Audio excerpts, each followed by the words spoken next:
In the summer of 2004, a confident Portuguese manager walked into his first press conference at Chelsea Football Club, and honestly, changed the landscape of football forever. He looked directly at the assembled English press, a group known for their tough questions and skepticism, and delivered a line that, well, would define his entire career. "Please don't call me arrogant," he began, building the tension in the room. "But I'm European champion, and I think I'm a special one." With those simple words, José Mourinho was no longer just a manager, he was the special one. This self-proclaimed title wasn't born from arrogance alone, but from a deep-seated belief in his own abilities, forged through years of meticulous study and an unyielding desire to win at all costs. Mourinho's journey into football was almost destined from birth. His father, Felix Mourinho, was a professional goalkeeper in Portugal, a man who, lived and breathed the sport. Young José watched his father's career closely, learning not just about the triumphs but also the brutal realities of the game. He vividly remembers the pain of seeing his father sacked from his managerial job on Christmas Day, a formative experience that taught him about the insecurity and ruthlessness inherent in football management.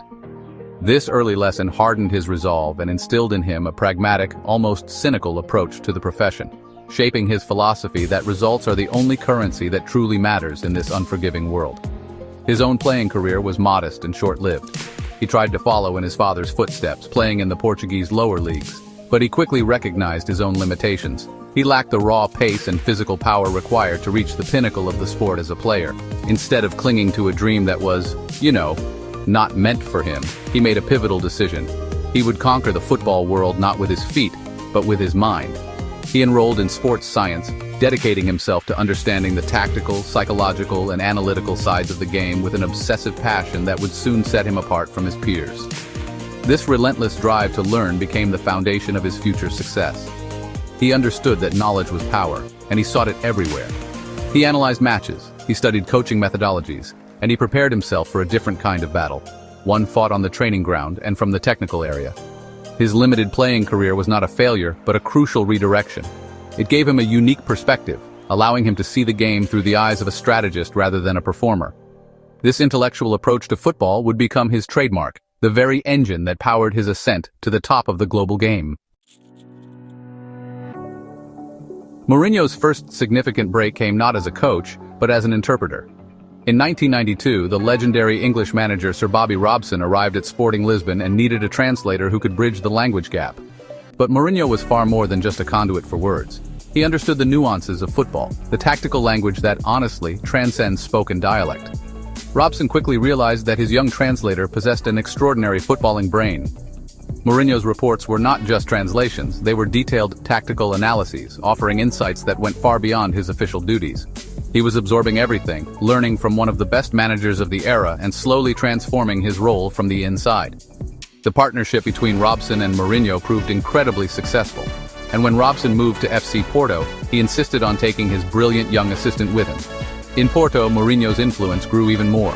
He was no longer just the translator but a key member of the coaching staff, respected for his sharp mind and meticulous preparation. The duo led Porto to domestic glory, winning league titles and cups. When the bright lights of FC Barcelona came calling for Robson in 1996, Mourinho followed once more. At one of the world's biggest clubs, surrounded by superstars like Ronaldo and a young Pep Guardiola, Mourinho continued to hone his craft, now under the guidance of both Robson and his successor, Louis van Gaal. At Barcelona, Mourinho's responsibilities expanded significantly. Under Van Gaal, another tactical mastermind, he was tasked with scouting opponents and developing detailed game plans to neutralize their strengths. It was here that he truly came into his own as a strategist, learning how to dissect teams and exploit their weaknesses with surgical precision. He was no longer in the shadows. He was an integral part of the coaching setup at a global footballing institution. The experience in Catalonia was invaluable, providing him with the final pieces of his footballing education before he was ready to step out on his own and prove his methods as the main man. His first head coaching role came at Benfica in 2000, though it was a brief and tumultuous spell that ended prematurely due to internal club politics. Undeterred, he took over at a small, unfashionable club called União de Leiria. It was here that the world got its first real glimpse of his managerial genius. He took a team of modest means, and, through sheer tactical brilliance and motivational power, propelled them to an astonishing 5th place in the league by the halfway point of the season. His success at Leiria was impossible to ignore, and it wasn't long before one of Portugal's giants came knocking, offering him the chance to return to FC Porto, this time as the undisputed leader. Mourinho's return to FC Porto in 2002 marked the beginning of his meteoric rise. He took a team that was underperforming and immediately transformed it into a winning machine. In his first full season, he achieved the unthinkable, leading Porto to a historic treble: the Portuguese League, the Portuguese Cup, and the UEFA Cup. But this was just the appetizer. The following year, in 2004, he guided his team to the absolute pinnacle of European football, winning the UEFA Champions League. The image of him sprinting down the Old Trafford touchline after knocking out Manchester United became an iconic symbol of his passion and his arrival on the world stage.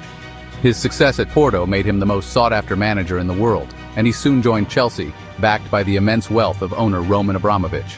He immediately delivered on his Special One promise, winning the Premier League in his first season, the club's first top-flight title in 50 years, with a defensive record that still stands today. He followed it up with another league title the next year, establishing Chelsea as a dominant force in English football. His time at Inter Milan was even more spectacular. In 2010, he constructed a perfect tactical unit that won an unprecedented Italian treble Serie A, Coppa Italia, and the Champions League, famously defeating Pep Guardiola's Barcelona in the semi-finals. His journey then took him to Real Madrid, with the specific mission of toppling the seemingly invincible Barcelona team. The rivalry was intense and often ugly, but Mourinho succeeded in breaking their dominance, winning La Liga with a record-breaking 100 points.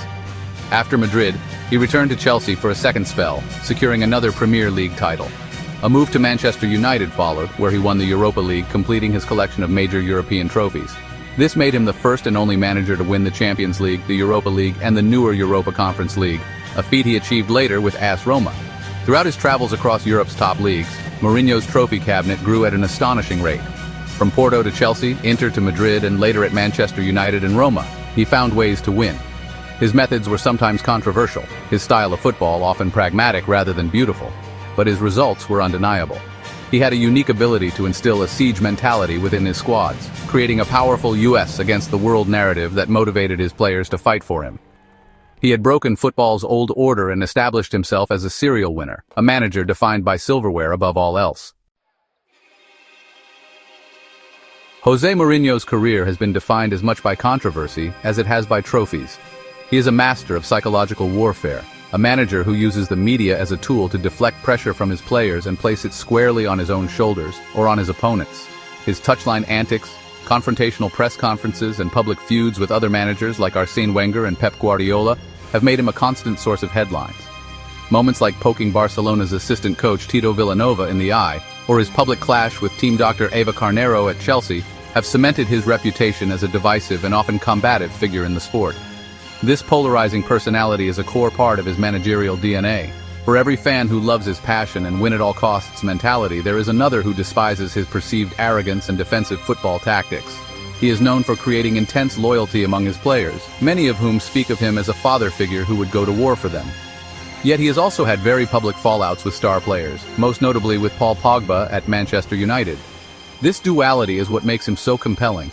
He is simultaneously a brilliant motivator and a demanding taskmaster, a protector of his team, and a relentless agitator of his rivals. Despite the controversies, his legacy as one of football's all-time great managers is secure. He is the only coach to have won all three major UEFA club competitions, a testament to his longevity and adaptability. His success at clubs with different cultures, languages, and expectations, from the underdog spirit at Porto to the Galactico pressure at Real Madrid, showcases a remarkable ability to impose his will and deliver results wherever he goes. His recent move to Fenerbahce in Turkey is just the latest chapter in a career that has spanned the continent, proving that even after more than 2 decades, his allure remains as strong as ever. Ultimately, José Mourinho broke football by challenging its conventions. He proved that a manager without a distinguished playing career could reach the very top through intelligence, preparation, and sheer force of will. He mastered the art of the mind game, turning press conferences into tactical battlegrounds and building an aura of invincibility around himself. Whether loved or loathed, he has left an indelible mark on the sport. He is more than just a manager. He is a character, an icon, and a true one-off. He is, and always will be, the special one.